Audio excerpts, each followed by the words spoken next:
नेपाल जो हमेशा से एक बहुत ही पुरअमन मुल्क के तौर पर जाना जाता था, आजकल बहुत ही सियासी बहरान से गुजर रहा है।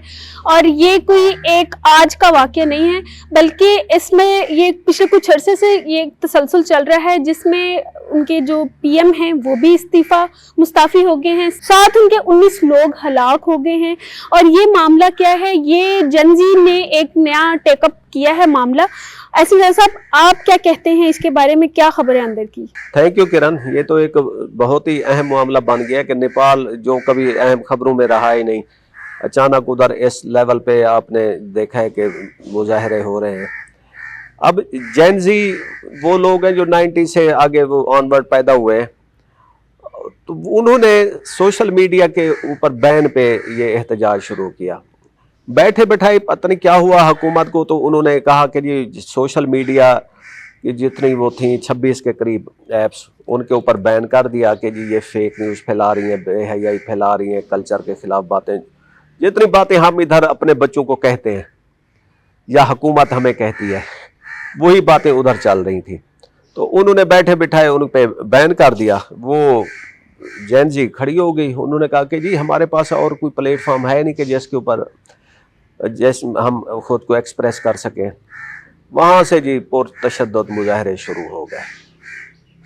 और लेकिन उन मुजाहरों को ये है कि इतना क्रश नहीं किया गया जिस तरह नेपाल के हमसाया मुल्कों में किया जाता है। आपको मालूम ही होगा कि कौन से हमसाया ममालिक हैं।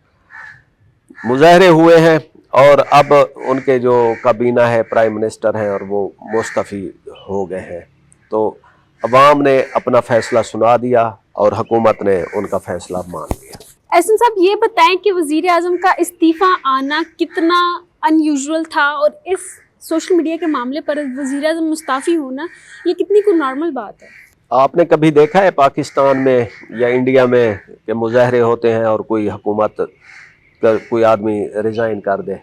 इधर माशाल्लाह जब तक कोई पीछे से आके गन पॉइंट से उनको ना चलता करे तब तक कोई नहीं हो जाता। लेकिन नेपाल की हुकूमत ने एक अच्छी मिसाल कायम की है कि उन्होंने मुजाहरों की इतनी शिद्दत और ताब देखी तो उनको हालात की संगीनी का एहसास हो गया और वो मुस्तफ़ी हो गए। तो उम्मीद है कि अब नेपाल में जो हालात हैं वो कंट्रोल पे आ जाने चाहिए। लेकिन ज़्यादा अहम बात यह है कि वो जो बैन है वो उठाई जानी चाहिए ताकि अवाम जो है ना वो ख़ुद को एक्सप्रेस कर सकें। किरण, बात यह है कि सोशल मीडिया जो है दिस इज़ न्यू रियलिटी। इसे आजकल कहा जाता है ये न्यू पब्लिशिंग हाउसेज है।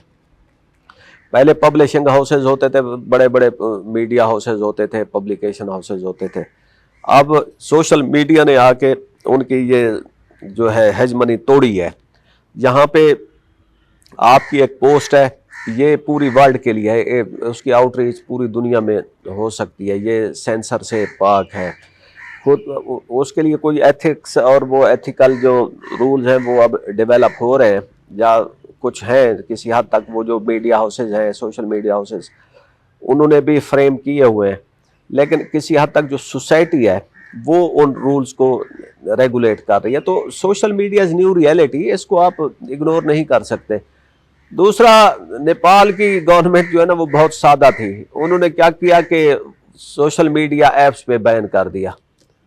अगर उनको अपने हमसाया ममालिक की थोड़ी स्टडी होती तो वो बजाय इसके कि वो सोशल मीडिया ऐप्स को बैन करते, ज़्यादा अच्छा होता कि वो जो सोशल मीडिया एक्टिविस्ट हैं, बड़े यूज़र जो फन्ने खाएं, उनको उठा लेते दरवाज़ा तोड़ के। नेपाल के अलावा ये मामला खिते में और किन किन ममालिक के लिए ख़तरा हो सकता है कि जहाँ पर सोशल मीडिया पर पाबंदी या मॉनिटरिंग का एक सवाल पैदा होता है, तो वो लोग कितना मुहतात हो सकते हैं इस गेम से? किरण, हमारी जेनजी तो जो है ना वो बड़े इस वक्त सुकून में है। उनको इंस्टा पे वो आज़ादी मिली हुई है। अगर इंस्टा बैन भी हो गया तो वो मेरे ख्याल में इसके ऊपर कोई ज़्यादा एहतजाज नहीं करेंगे। वो हालात से इधर उधर सीखते हैं और वो काफ़ी मुहतात हो के पोस्ट करते हैं। तो इधर एक ज़रा खौफ की एक फ़ज़ा छाई हुई है। यही हाल इंडिया में है تو دوسرے جو نیپال کے ارد گرد کے ممالک ہیں ان میں کوئی فی الحال کوئی بڑی تبدیلی کی گنجائش نہیں نظر آ رہی. نیپال کا یہ ایک بحران صرف سیاسی نہیں بلکہ ایک ڈیجیٹل انقلاب بھی ہے، جس نے بتا دیا ہے کہ جین زی صرف میمز نہیں بنا سکتے بلکہ وہ انقلاب بھی لا سکتے ہیں. بہت شکریہ.